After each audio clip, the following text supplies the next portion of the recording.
नमस्कार, मैं हिमांशु और आप देख रहे हैं टारगेट विद हिमांशु। उत्तर प्रदेश में बहुत जल्द ही शिक्षक पात्रता परीक्षा और सहायक अध्यापक भर्ती परीक्षा आयोजित होने के आसार हैं। ऐसे में अभ्यर्थियों के लिए बहुत महत्वपूर्ण है कि वो अपनी स्टडी स्टार्ट करें और आप सभी जानते हैं कुछ ऐसे सब्जेक्ट्स हैं जिसे हम नज़रअंदाज करते हैं या जिसे लोग कठिन समझते हैं।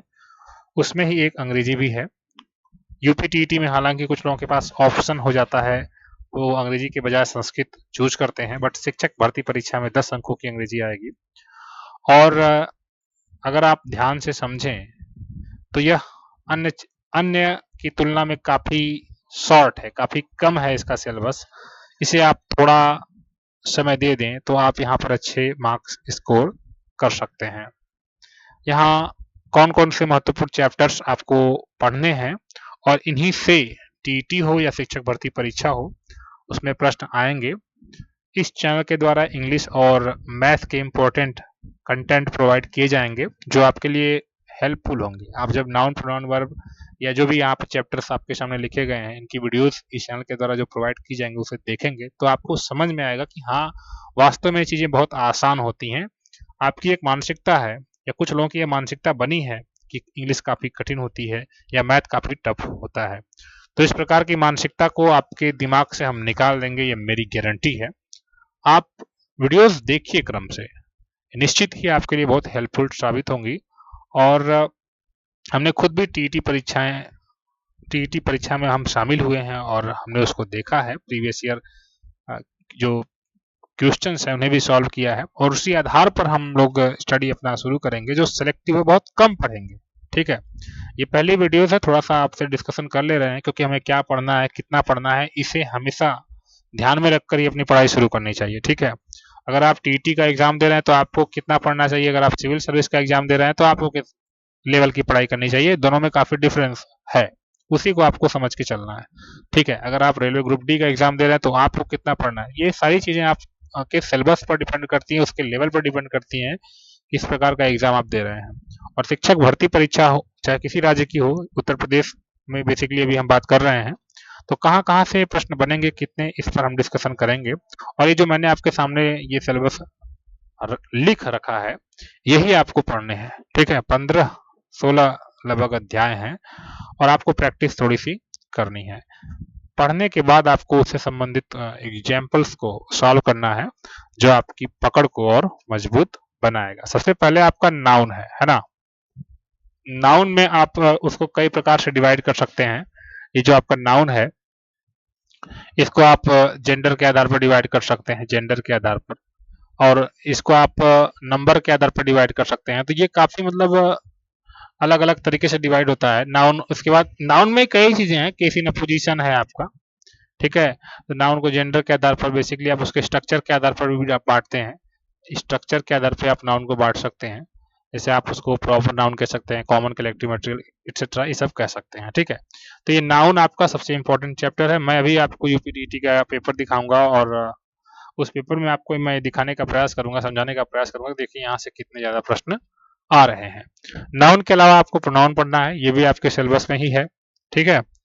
और प्रोनाउन के बाद आपको वर्ब पढ़ना है। वर्ब में भी कई प्रकार की वर्ब होती है, एक तो मेन वर्ब होती है, एक एक्सिलरी होती हैं।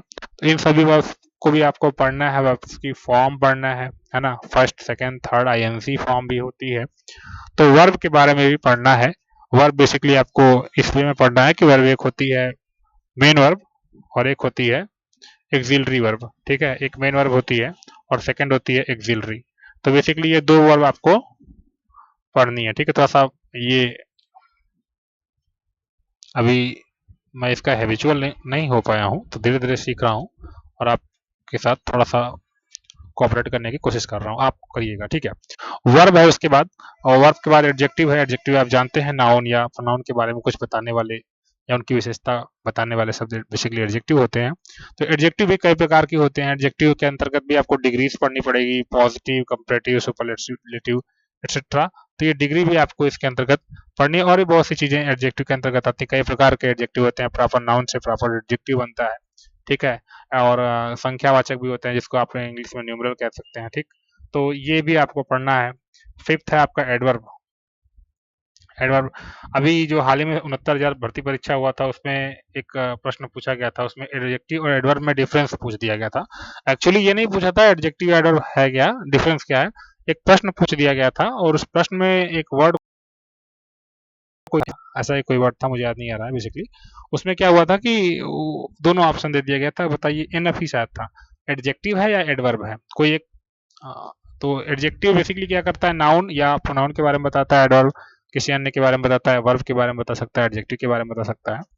तो एक ऐसा शब्द उसमें था एग्जाम में, पेपर में 69,000 के, जिसमें वो एडजेक्टिव के रूप में भी यूज होता है और एडवर्ब के रूप में भी यूज होता है। ऐसे में उस वर्ड को उस स्ट्रक्चर के आधार पर, वो जिस जगह पर प्रयोग हुआ उसके आधार पर उसको डिफाइन करना था कि वो एडवर्ब है या एडजेक्टिव है। तो इस प्रश्न पर लोगों ने आपत्ति दाखिल की थी अंग्रेजी में, हालांकि वो बाद में रिजेक्ट कर दिया गया था। लेकिन यह है कि अगर आप इसको अच्छे से पढ़े रहेंगे तो कंफ्यूज नहीं होंगे, अदरवाइज एग्जाम में एग्जामिनर आपको कंफ्यूज करने की भी कोशिश करता है। प्रीपोजिशन पढ़ने हैं, प्रीपोजिशन बहुत इंपॉर्टेंट है। मैं आपको पेपर दिखाने का प्रयास करता हूँ यहाँ पर थोड़ा सा। यहाँ ये पेपर देखिए, यहाँ पर ये कंजक्शन है, जैसा कि मैंने अभी आपको बताया कंजक्शन आपको पढ़ना है, ठीक है। फिल इन द ब्लैंक्स, यहाँ पर प्रीपोजिशन है जैसा अभी हम लोगों ने बात किया। यहाँ एडजेक्टिव है, प्रश्न संख्या 63 देखिए। यहाँ पर सेंटेंस के बारे में, यहाँ पर ने सेंटेंस को भी ऐड किया है। इसके अलावा आपको देखिए क्या क्या पढ़ने है उस पर आप बात कर लीजिए। यहाँ पर देखिए 9th नंबर में मैंने सेंटेंस लिखा है, ठीक है। सेंटेंस के प्रकार, सेंटेंस किस प्रकार के होते हैं, एक सेंटेंस को बांट दीजिए तो सब्जेक्ट और प्रेडिकेट पार्ट होता है। सेंटेंस को अगर आप उसके स्ट्रक्चर के आधार पर डिफाइन करते हैं तो अलग अलग प्रकार से सेंटेंस हो सकते हैं, असर्टिव हो सकता है, इंट्रोगेटिव हो सकता है। तो ये भी आपको पढ़ना है, ठीक है। आर्टिकल्स आपको पढ़ने, आप जानते हैं 3 प्रकार के आर्टिकल्स बेसिकली होते हैं। उन आर्टिकल्स पर अगर हम चर्चा करें तो ए, एन और द, ये 3 आर्टिकल्स होते हैं और यहाँ से जरूर प्रश्न आता है, आर्टिकल्स को वो छोड़ नहीं सकता। ए, एन और द, ये 3 आर्टिकल्स इतने इंपॉर्टेंट होते हैं ना कि कोई भी गवर्नमेंट एग्जाम हो रहा हो और उसमें अगर इंग्लिश के सेक्शन से प्रश्न आता है तो ये आर्टिकल्स को छोड़ नहीं सकते। आर्टिकल इनको बहुत प्यारा लगता है। मैं अभी आपको दिखा रहा हूँ, इस पेपर में भी आर्टिकल्स से जरूर प्रश्न आया होगा। यहाँ पर इसको थोड़ा सा मिटा देते हैं ऊपर जो लिखा हुआ है, ठीक है। आते हैं अपने टॉपिक पर, आर्टिकल्स कहाँ खोजते हैं थोड़ा सा। यहाँ पर उन्होंने टेंस रखा है, राइट, कौन सा टेंस, तो टेंस भी आपको आइडेंटिफाई करना है। यहाँ सब नाउन है, यानी कि अभी हमने बात किया नाउन आपको पढ़ना है, ठीक। इसके अलावा ये वर्ब है, देखिए यहाँ पर ये वॉइस इन्होंने लिख रखा है, ठीक। यहाँ वन वर्ड सब्स्टिट्यूशन है और यहाँ पर देखिए इन्होंने प्रीपोजिशन आई थिंक ला दिया है, प्रश्न संख्या 82 और प्रश्न संख्या 83 भी देखिए। यहाँ दोनों जगह आपको आर्टिकल, सॉरी मुझे आर्टिकल से बोलना था ना, आर्टिकल्स यहाँ पर आ गया है। यहाँ पर देखिए द, ए और एन, ये 3 आर्टिकल्स आपके होते हैं। तो ये आर्टिकल्स बहुत इंपॉर्टेंट है, ये जो यहाँ पर लिखा हुआ है। तो इसको आपको ये समझ के चलना है कि यहाँ से 2-3 प्रश्न जरूर आएंगे आर्टिकल्स से, ठीक। तो कंफ्यूज भी हो जाते हैं कुछ लोग, तो इस आर्टिकल्स को आपको अच्छी तरीके से पढ़ना है। इसके अलावा सेंटेंस में मैंने बात किया, टेंस आपको पढ़ना है, ठीक है। 12 टेंस जो होते हैं, प्रेजेंट, पास्ट और फ्यूचर, उसके बाद उसको 4 भाग में बांटते हैं टेंस को।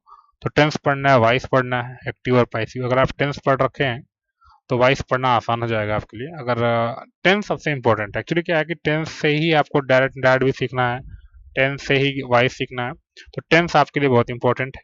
इसके अलावा वॉइस और डायरेक्ट नरेशन आपको पढ़ना है। मैंने भी आपको बताया कि बहुत इंपॉर्टेंट है, तो ये सभी इंपॉर्टेंट है। देखिए यहाँ पर इन्होंने प्रीपोजिशन का यूज कर रखा है, यानी कि इससे संबंधित प्रश्न, यहाँ कंजक्शन है। एक्चुअली जो 15-16 चैप्टर मैंने आपके सामने लिखे हैं वही बस आपको पढ़ने ही है, बहुत ज्यादा नहीं पढ़ना। मैंने कितनी बार बोला कि आसान है और आपको थोड़ा सा ध्यान उस पर देना है। यहाँ इनका प्रश्न देखिए, which of the following sentence is correct. यहाँ पर सेंटेंस, अब इसमें कोई भी रूल हो सकता है, ग्रामर का रूल आपको चेक करना पड़ेगा कौन सा करेक्ट है, ठीक है। There is few hope of his recovery, यहाँ फ्यू का प्रयोग नहीं होगा, ठीक। ए फ्यू, द फ्यू और फ्यू होता है, 3 होता है, और लिटिल, ए लिटिल और द लिटिल होता है। तो इसको आप जब पढ़ेंगे एडजेक्टिव के अंतर्गत तो ये चीजें क्लियर होंगी। यहाँ पर फिगर्स ऑफ स्पीच भी है, ठीक, इसको भी आपको पढ़ना है। और वाक्य के लिए एक शब्द जो हिंदी में होता है वो इंग्लिश में होता है, वन वर्ड सब्स्टिट्यूशन। पैसेज है, पैसेज पढ़ के उसको आंसर देना होगा आपको। सिनोनिम्स, एंटोनिम्स आप पर डिपेंड करता है कि आपने किस हद तक पढ़ाई की, मतलब कितने फैमिलियर हैं आप इंग्लिश से, ठीक। अगर आप डेली कुछ स्टडी करते हैं तो कुछ वर्ड सीखे ही होंगे इंग्लिश में, तो कॉमन वर्ड्स ही पूछे जाते हैं, बहुत टॉप लेवल के प्रश्न नहीं पूछे जाते हैं। और बेसिक इंग्लिश जैसे अभी मैंने बोला कि कुछ और चीज़ें पूछ सकते हैं ये इंग्लिश से संबंधित, तो वो आपको पढ़ना है। तो इतना ओवरऑल पढ़ना है, और अगर मैं इस सारी चीज़ों को लेकर चलूँ तो मान के चलिए कि ये 40 दिन में लगभग अच्छी तरीके से बताऊँ। खत्म तो 10 दिन में भी लोग कह देंगे मैं कर दूंगा, ये कोई भी मतलब ये बोल सकता है कि 10 दिन में 15 दिन में खत्म, लेकिन कम से कम 30 से 40 दिन में इसको आप बढ़िया तरीके से पढ़ सकते हैं, राइट ना। क्योंकि कुछ चीज़ें हैं थोड़ी सी आपको डिटेल में पढ़नी पड़ेंगी, नाउन काफ़ी डिटेल में पढ़ना पड़ेगा, आर्टिकल्स भी हैं, थोड़ा सा टाइम लेंगे ये सब, क्योंकि इसमें कई चीज़ें आपको सीखनी जरूरी हैं।